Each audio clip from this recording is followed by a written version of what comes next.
Chapter 2, Ego, the current state of humanity. Words, no matter whether they are vocalized and made into sounds or remain unspoken as thoughts, can cast an almost hypnotic spell upon you. You easily lose yourself in them, become hypnotized into implicitly believing that when you've attached a word to something, you know what it is. The fact is, you don't know what it is. You have only covered up the mystery with a label. Everything, a bird, a tree, even a simple stone, and certainly a human being, is ultimately unknowable. This is because it has unfathomable depth. All we can perceive, experience, think about is the surface layer of reality, less than the tip of an iceberg. Underneath the surface appearance, everything is not only connected with everything else, but also with the source of all life out of which it came. Even a stone, and more easily a flower or a bird, could show you the way back to God, to the source, to yourself. When you look at it or hold it and let it be, without imposing a word or mental label on it, a sense of awe, of wonder arises within you. Its essence silently communicates itself to you and reflects your own essence back to you. This is what great artists sense and succeed in conveying in their art. Van Gogh didn't say, "That's just an old chair." He looked and looked and looked. He sensed the beingness of the chair. Then he sat in front of the canvas and took up the brush. The chair itself would have sold for the equivalent of a few dollars. The painting of that same chair today would fetch an excess of $25 million. When you don't cover up the world with words and labels, a sense of the miraculous returns to your life that was lost a long time ago when humanity, instead of using thought, became possessed by thought. A depth returns to your life. Things regain their newness, their freshness. And the greatest miracle is the experiencing of your essential self as prior to any words, thoughts, mental labels, and images. For this to happen, you need to disentangle your sense of I, of beingness, from all the things it has become mixed up with, that is to say, identified with. That disentanglement is what this book is about. The quicker you are attaching verbal or mental labels to things, people, or situations, the more shallow and lifeless your reality becomes, and the more deadened you become to reality, the miracle of life that continuously unfolds within and around you. In this way, cleverness may be gained, but wisdom is lost, and so are joy, love, creativity, and aliveness. They are concealed in the still gap between the perception and the interpretation. Of course, we have to use words and thoughts. They have their own beauty, but do we need to become imprisoned in them? Words reduce reality to something the human mind can grasp, which isn't very much. Language consists of 5 basic sounds produced by the vocal cords. They are the vowels A, E, I, O, U.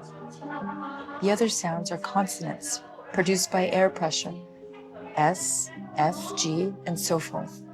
Do you believe some combination of such basic sounds could ever explain who you are, or the ultimate purpose of the universe, or even what a tree or stone is in its depth?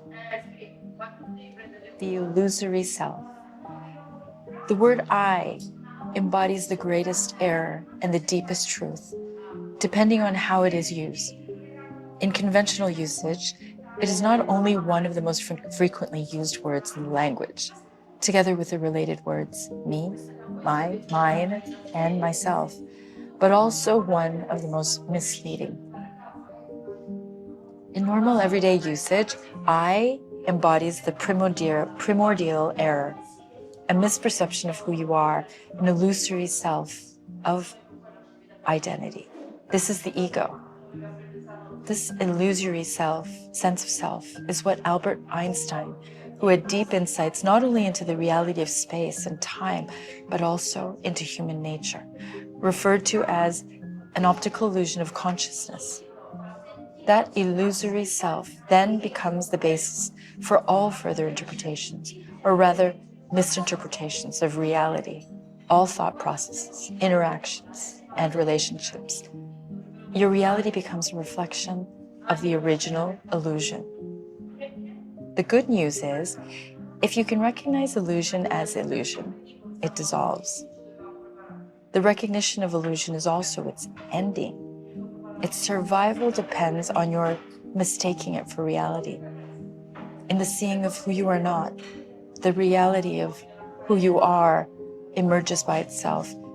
This is what happens as you slowly and carefully read this and the next chapter, which are about the mechanics of the false self we call the ego. So what is the nature of this illusory self? What you usually refer to when you say I is not who you are. By a monstrous act of reductionism, the infinite depth of who you are is confused with a sound produced by the vocal cords or the thought of I in your mind and whatever the I has identified with. So what do the usual I and the related me, my, or mine refer to? When a young child learns that a sequence of sounds produced by the parent's vocal cords in his or her name, the child begins to equate a word, which in the mind becomes a thought, with who he or she is.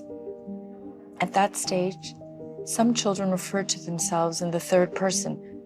Johnny is hungry. Soon after, they learn the magic word I and equate it with their name, which they've already equated with who they are. Then other thoughts come and merge with the original I thought. The next step are thoughts of me and mine to designate things that are somehow part of I. This is identification with objects, which means investing things, but ultimately thoughts that represent things with a sense of self, thereby deriving an identity from them. When my toy breaks or is taken away, intense suffering arises, not because of any intrinsic value that the toy has. The child will soon lose interest in it, and it will be replaced by other toys, other objects. But because of the thought of mine, the toy became part of the child's developing sense of self, of I. And so as the child grows up, the original I thought attracts other thoughts to itself.